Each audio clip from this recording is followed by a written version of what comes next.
ഇന്ന് നമുക്ക് പിന്നെ ബീഫും ഇത് കണ്ട, ഇതാണ് കടച്ചക്ക.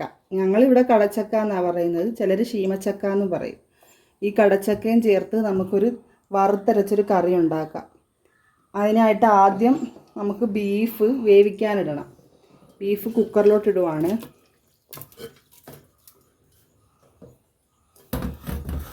കഴുകി വെള്ളം വാലാൻ വെച്ചിരുന്ന ബീഫായത്. അതിൻ്റെ കൂടെ 2 സവാള, ഒരു മീഡിയം സൈസും ഒരു ചെറുതും സവാള ഇതിലോട്ട് ഇട്ട് കൊടുക്കുക.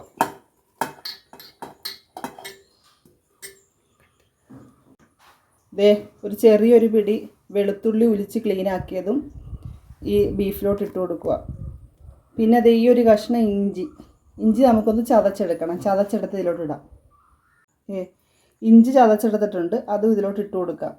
പിന്നെ വേണ്ടത് കുരുമുളക് പൊടിയാണ്. കുരുമുളക് പൊടി ഒരല്പം. പിന്നെ വേണ്ടത് മഞ്ഞൾപ്പൊടിയും ഒരു 1/2 ടീസ്പൂൺ, ഈ ഒരു സ്പൂണിന് ഒരു 1/2 സ്പൂൺ എടുത്തിട്ടുണ്ട്, അതും ഇട്ട് കൊടുക്കാം.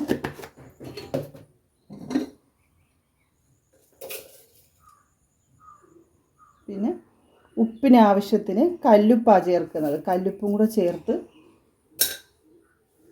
ഇത് കൈ കൊണ്ട് തന്നെ ഒന്ന് ഞെരടി ചേർത്ത് നമുക്ക് ഇതൊന്ന് വേവിക്കാൻ വെക്കാം. ഒരു 5 വിസിലിന് വേവിച്ചെടുക്കാം ഈ ബീഫ്.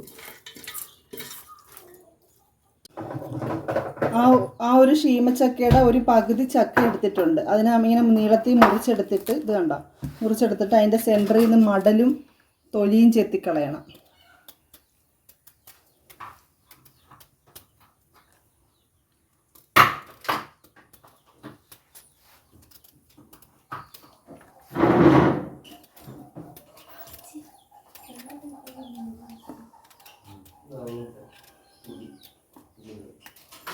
അങ്ങനെ നമുക്ക് ഈ എല്ലാ പീസും ചെത്തിയെടുക്കാം.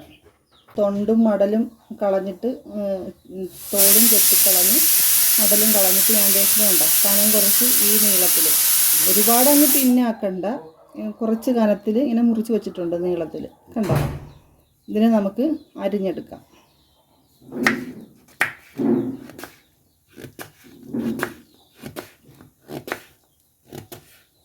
അരിഞ്ഞെടുത്തതിനെ വെള്ളത്തിലോട്ടിടണം, കറുത്തു പോവും. അതുകൊണ്ടാണ് ഈ വെള്ളത്തിലിടാൻ പറയുന്നത്.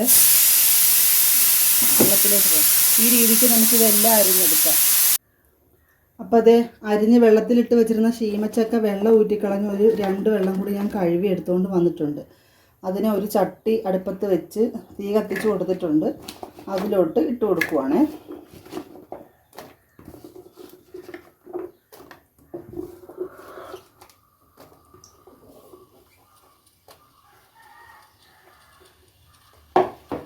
പിന്നെ കൂടെ തന്നെ എൻ്റെ കൈപ്പിടിക്ക് ഒരു കൈപ്പിടി ചുമന്നുള്ളി ഉണ്ട്. ഒരു കൈപ്പിടിയിലധികമുണ്ട്. ചുമന്നുള്ളി പൊളിച്ച് കഴുകി വൃത്തിയാക്കിയിട്ട് അത് നീളത്തിൽ അരിഞ്ഞെടുത്തതുണ്ട്. പിന്നെ അതിൻ്റെ കൂട്ടത്തിൽ തക്കാളി, വളരെ ചെറിയ പച്ച തക്കാളിയായിരുന്നു. ഇത് നാടൻ തക്കാളിയാണ്. അത് ചെറുതായതുകൊണ്ട് 3 എണ്ണം എടുത്തിട്ടുണ്ട്. വലുതായിരുന്നെങ്കിൽ 2 എണ്ണത്തിൻ്റെ ആവശ്യമേ ഉണ്ടായിരുന്നുള്ളൂ. നല്ല വലിയ തക്കാളിയാണ് 1ൻ്റെ ആവശ്യമേ ഉള്ളൂ. ഇത് ചെറുതായതുകൊണ്ടാണ് ഞാൻ 3 എണ്ണം എടുത്തത്. ഇത് പച്ചത്തക്കാളിയാണ്. പഴുത്തതാണെങ്കിൽ നല്ലതാണ്.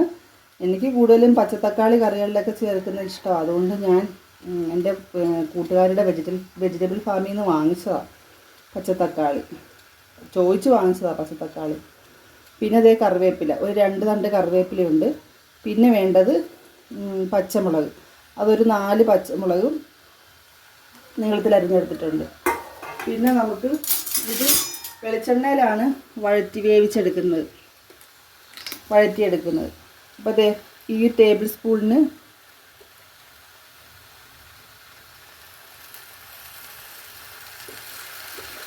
ഒരു 2 സ്പൂൺ എണ്ണ ഒഴിച്ചിട്ടുണ്ട്.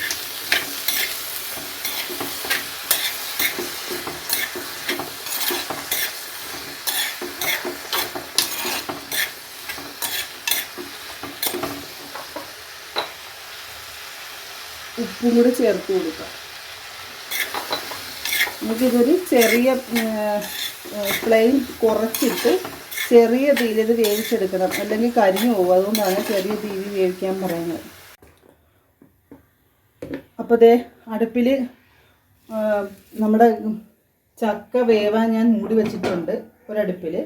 ചക്ക വേവുന്ന സമയത്തിന് നമുക്ക് കുറച്ച് തേങ്ങ വറുത്തെടുക്കാം. തേങ്ങ വറുക്കാൻ വേണ്ടി ഒരു ചീനച്ചട്ടി ഞാൻ അടുപ്പിൽ ചൂടാക്കാൻ വെച്ചിട്ടുണ്ട്. ആ ചൂടായ ചീനച്ചട്ടിയിലേക്ക് തേങ്ങ ഇട്ട് കൊടുക്കുക.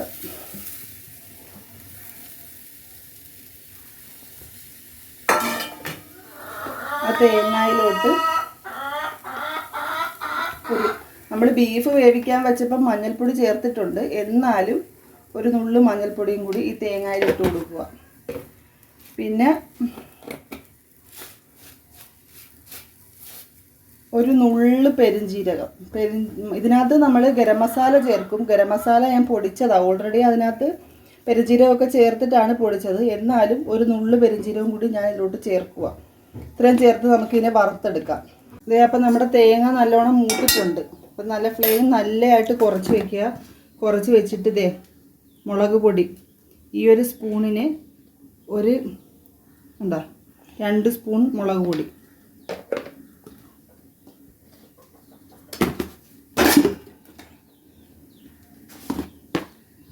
സെയിം അളവിൻ്റെ തന്നെ സ്പൂണാണ്. ആ സ്പൂണിന് ഒരു 2 സ്പൂൺ നല്ലോണം മല്ലിപ്പൊടി എടുക്കണം. നല്ലോണം മല്ലിപ്പൊടി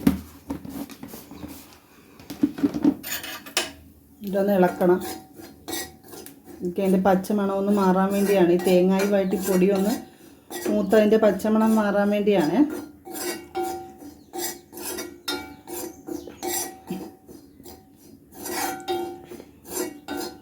ഇത് ഈ പൊടികൾ മൂത്തൊരു ചെറിയ സ്മെല്ല് വരുന്ന സമയത്ത് ഈ ഫ്ലെയിം അങ്ങ് ഓഫ് ചെയ്യാം. ഓഫ് ചെയ്തിട്ട് അതിലേക്ക് പൊടിച്ച് വെച്ചിരിക്കുന്ന ഗരം മസാല അത് 1 ടീസ്പൂൺ ഇട്ട് കൊടുക്കാം.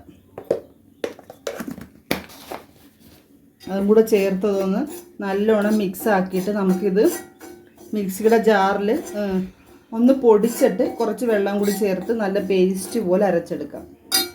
ശീമച്ചക്ക വെന്തിട്ടുണ്ട്. തക്കാളിയിൽ നിന്നും ഉള്ളിയിൽ നിന്നും ഒക്കെ ഇറങ്ങിയ വെള്ളമൊക്കെ ഇറങ്ങിയിട്ട് ശീമച്ചക്ക വെന്തിട്ടുണ്ട്. ഇനി നമുക്ക് ഈ ശീമച്ചക്കയിലേക്ക് വേവിച്ച് വെച്ച ബീഫും സവാള എല്ലാം കൂടെ ഉള്ള കൂട്ടില്ലേ അത് ഇതിലോട്ട് തട്ടിക്കൊടുക്കാം. അപ്പോൾ അതെ ബീഫും കടച്ചക്കയും കൂടി മിക്സാക്കി കൊടുക്കണം. നല്ലോണം മിക്സാക്കിയതിന് ശേഷം അരച്ചെടുത്തുകൊണ്ട് വന്ന അരപ്പ്, തേങ്ങ വറുത്തരച്ചെടുത്തുകൊണ്ട് വന്നില്ലേ അത് ഇതിലോട്ട് ഒഴിച്ചു കൊടുക്കാം. എന്താ നല്ല ഒട്ടും തരുതരിപ്പില്ല, നല്ല പേസ്റ്റ് രൂപത്തിൽ അരച്ചെടുക്കണം. എന്നിട്ട് അത് ആ മിക്സിയുടെ ജാറ് കഴുകി കുറച്ച് വെള്ളം കൂടെ നമുക്കിതിൽ ഒഴിച്ചു കൊടുക്കാം. അപ്പോൾ ഇതെല്ലാം കറക്റ്റ് ചെയ്ത് വെച്ചിട്ടുണ്ട്. അപ്പോൾ അതിൽ കുറച്ച് ഉപ്പിൻ്റെ ആവശ്യം കൂടി ഉണ്ടായിരുന്നു. അതുകൊണ്ട് ഞാൻ ഒരു അല്പം ഉപ്പും കൂടി ഇട്ട് കൊടുക്കുവാണ്. എന്നിട്ട് ഇത് നല്ലോണം ഇളക്കി മൂടി വെച്ച് ഈ ബീഫിൻ്റെ ടേസ്റ്റൊക്കെ ഈ ചക്കയിൽ പിടിക്കണ്ടേ,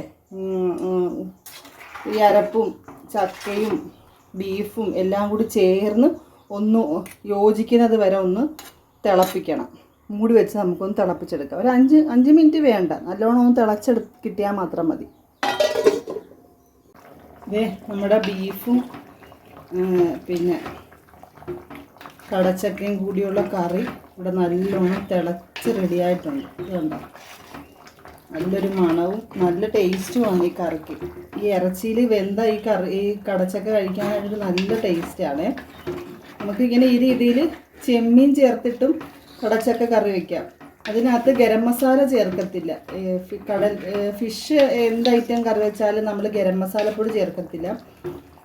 തേങ്ങ വറുക്കുന്ന സമയത്ത് കുരുമുളകും ഇതും മാത്രമേ ചേർക്കത്തുള്ളൂ, പെരുംജീരകവും മാത്രമേ ചേർക്കത്തുള്ളൂ. അപ്പോൾ ഇത് ഇറച്ചി ആയതുകൊണ്ടാണ് ഗരം മസാല പൗഡർ ചേർത്ത് വറുത്തരച്ച് വെച്ചത്. നമുക്കിനകത്ത് കുറച്ച് പച്ചക്കറിവേപ്പിലയും കൂടി ഊരിയിട്ട് ഫ്ലെയിം അങ്ങ് ഓഫ് ചെയ്യാം.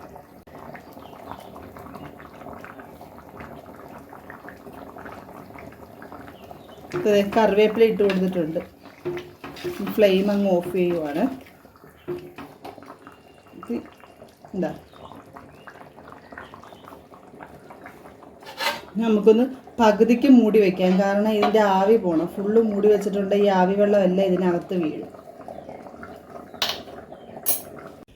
അപ്പോൾ അതേ നമ്മുടെ ബ്രേക്ക്ഫാസ്റ്റിന് ഇന്ന് പുട്ടും വറുത്തരച്ച ബീഫും ചക്കയും കൂടി വറുത്തരച്ച കറിയുമാണ്. അപ്പോൾ നമുക്ക് കഴിക്കാൻ തുടങ്ങാം.